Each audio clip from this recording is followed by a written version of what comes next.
Back to school means new routines and schedules, and that can cause new levels of anxiety. What are 3 causes and cures of the back to school jitters? We're joined live by parenting expert Hannah Keeley, who's also known as America's #1 mom coach, with some ways to help out. Thanks so much for being here. We really appreciate it. I think this is a topic of conversation in a lot of households this week. Can you talk about the first cause, which you've listed as fear of the unknown? Yeah, fear of the unknown is really big for kids, especially the first timers. Like, I don't know what this is going to look like. I have nothing, like no hook in my brain to attach it to, or if you've recently moved. So, fear of the unknown, one way we can cure that is minimize all the unknowns as much as possible. So, make sure they know what their meal is going to be the first day, what are they going to wear, where their classes are, do an orientation if that's possible. You may even want to drive there, rehearse it, come back, so you can make as much known as possible. That's even if the kids are moving from, like, let's say 2nd to 3rd grade, 3rd to 4th. I feel like it is still good to get them back into that routine, even if they know the school, they know some of the teachers, just to have the visualization of it.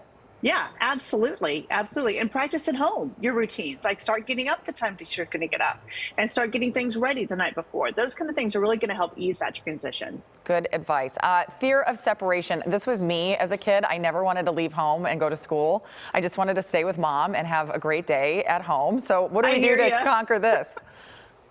Me too. I am right there with you. And the thing that people don't understand about fear of separation is it is not age specific. You can literally be a senior in high school. You can be going to college and still have a fear of separation. So we have to really affirm to that child the solidarity of that parent-child relationship. I'm going to be here for you. This is what I'm going to be doing while you're there.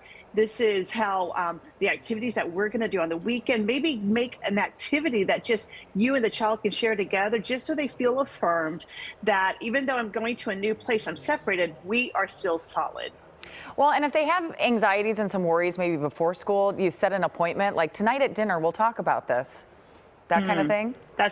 Yeah, I think that's a great idea. I've always encouraged everyone to have dinner as that family mealtime, so that, you know, we're all at a table and things can just come up and we can talk about them openly.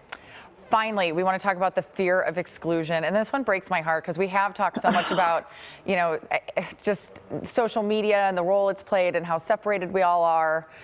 So help us through this one.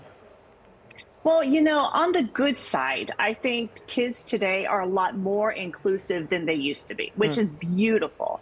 However, we need to help a child be prepared to go into that environment, because every child does have a fear of, I could be potentially excluded. And this type, especially in middle school, this is really a hyper focused on the middle school. I need to be part of a group, right? I need to feel connected to others, just because of their cognitive development.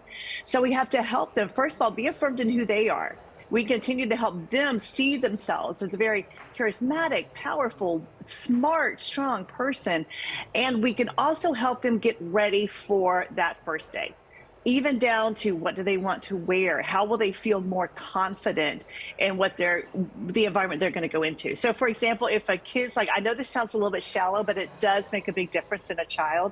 If it's like a $10 difference between, I want to wear these shoes versus this, or this backpack versus this, it might be worth it just to help them feel a little bit more confident so that they're able to go into that environment. That's really good advice. Hannah Keeley, thanks so much for joining us. We really appreciate it. Absolutely. Anytime. All right, Marcy, let's check in now with you.